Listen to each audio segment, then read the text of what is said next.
Okay, Metallica, 72 seasons, and here is my vinyl copy, which is the limited edition clear smoke vinyl. It's not the black and it's not the yellow.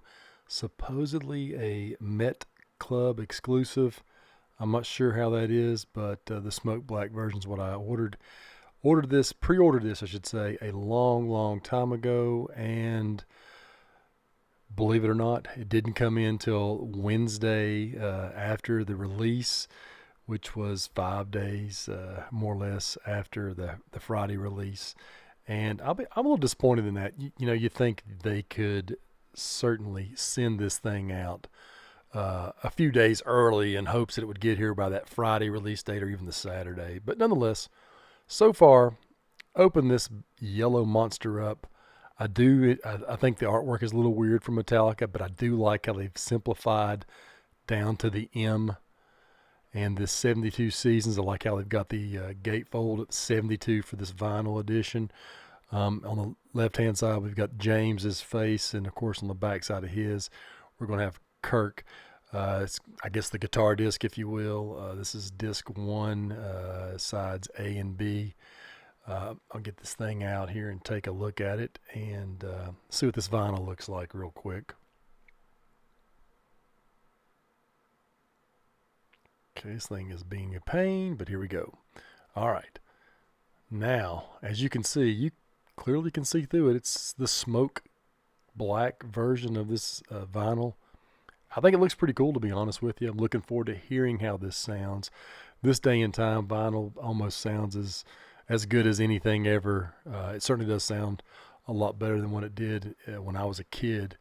And you'll notice that on this 7 side here for the James and Kirk side, the yellow background, which is it's pretty nice offset. I think it certainly blends well. And here we go. We're going to go with the Lars and the Robert disc, which is side C and D for this record. And let's see how much. Oh yeah, a lot easier coming out this time. So that's saying a lot.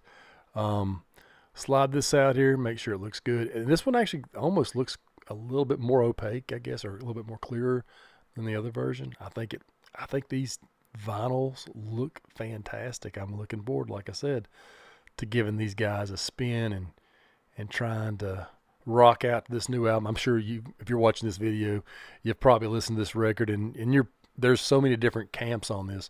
There's the camp that absolutely will hate this because it wasn't released prior to 1989, and there's a ton of fans are that way. I get it. Justice for All, the last real thrash album they did. I understand. I totally understand that. Um, they just adapted. They changed. But some of us have been on this ride all along, even through the Saint Anger days, which are it's a polar album for a lot of folks. You know what? Remaster that thing, remix the drums on it. Let's see how that album really should sound.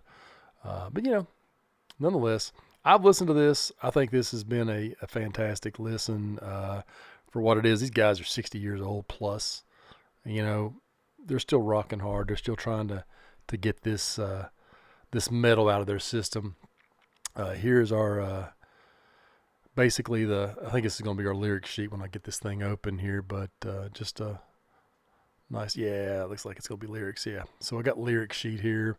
The burnt images of things that I'm not sure what the meaning behind it is. Obviously, a burnt guitarist is, Metallica, for the love of God. A burnt teddy bear. I'm not sure what the relevance of that is. I know that the 72 seasons idea was the becoming an adult, the first 18 years of your life, 72 seasons. And it's a pretty cool concept. Musically, I'll say that the music's, it's okay. Some great moments, some not so great moments. It's a grower. I think this is certainly worth the listen. Like I said before, I love this M logo, and I think it's the way of the future. That was the unboxing and opening of Metallica's 72 seasons that I got on vinyl, and I will admit, honestly, sonically, this album sounds fantastic on vinyl. I'm very, very pleased on how this thing turned out as far as sound quality, and I absolutely couldn't be disappointed with the smoky black color variation that I ended up getting as being part of the Met Club exclusive, which I don't know how exclusive that is. You know, heck, you could probably buy that at Walmart for all I know, but I do know that I'm very happy with that. I kind of thought about just getting the plain black, and I thought, well, you know what? Let's just go with a variation and see how it goes. I have a couple of variations in their earlier albums, and I just, you know, let's go that route. Why not? Like I said, can't be disappointed. Now, as far as reviewing this album goes, 72 Seasons, it absolutely is going to be a polarizing listen for a lot of fans out there that are maybe diehard Metallica fans or fans that were you know, from the old school, from the new school. It just depends on, you know, which era you grew up in. If you're like me, you're hitting that basically anywhere between 45 and up. You'll know what I'm talking about. I'm pushing 50, guys, and I've been a fan since Master of Puppets, to be honest with you. It's the first tour I saw them on. You know, what can I say? I've been there since I guess the creation of the monster they became. But this record, and I'm saying this record being 72 Seasons, it's not disappointing to me at all. Are there disappointing moments? Yeah, absolutely. There's a couple of tunes on here that are less than stellar, I would say. I think theoretically the first 7 songs are somewhere between good and great. Absolutely. Then we get a song, the 8th song, which is Chasing Light. It's kind of a letdown, not really grabbed me yet. Then we got track 9, If Darkness Had a Sun.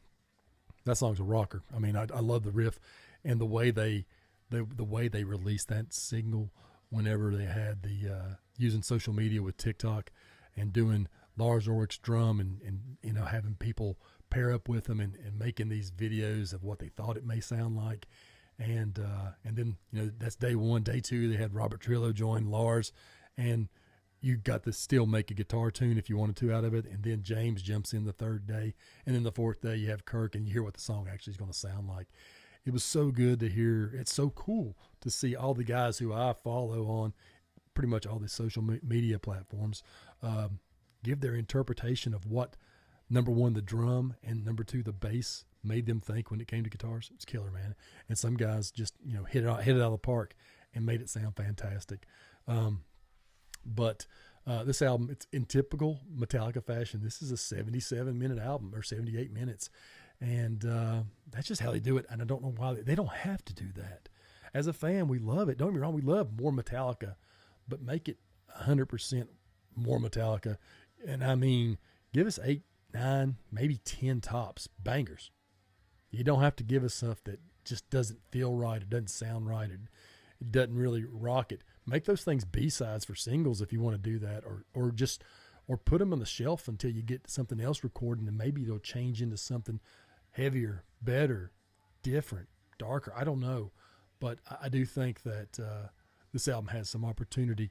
I mean, Chasing Light, like I said, not so great. Too Far Gone, once again, not so great. Room of Mirrors, my ears, not so great. None of those grew on me. In a Murata, that song is the final track. It's 11 minutes long, and it is a hard listen. I will say that the song should have been cut up into 2 parts. Should have been cutting out basically the middle and gluing 2 parts together, the end and the beginning. Just making that thing into a little bit harder song that slowed down in the middle hasn't grabbed me yet, and it's really, really, really a struggle to get through.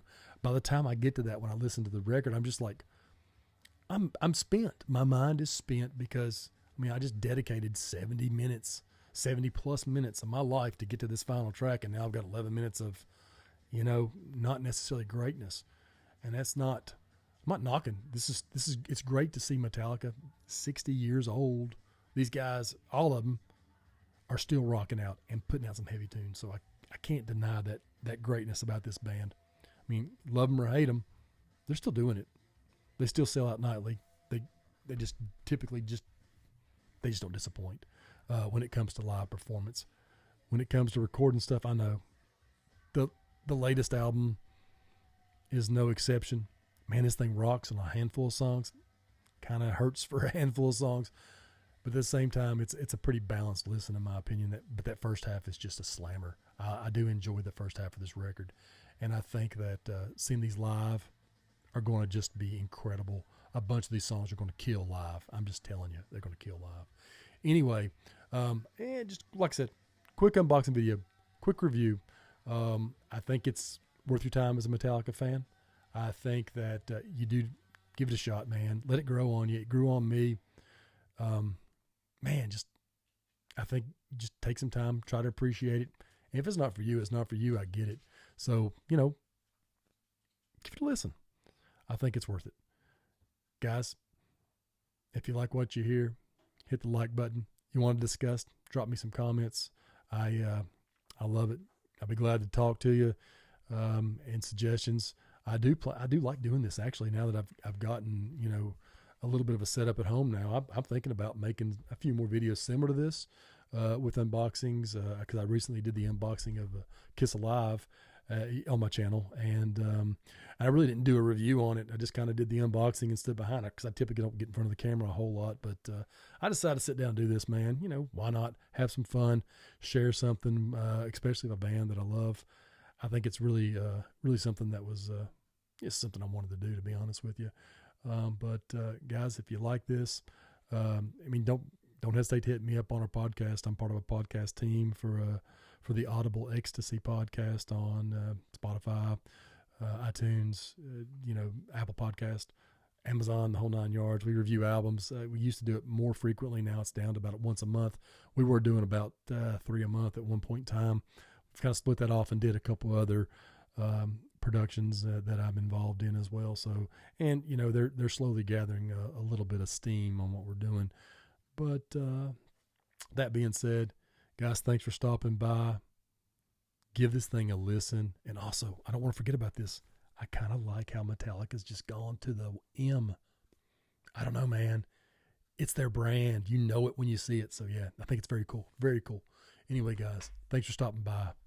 Go listen to 72 Seasons. Have a good one.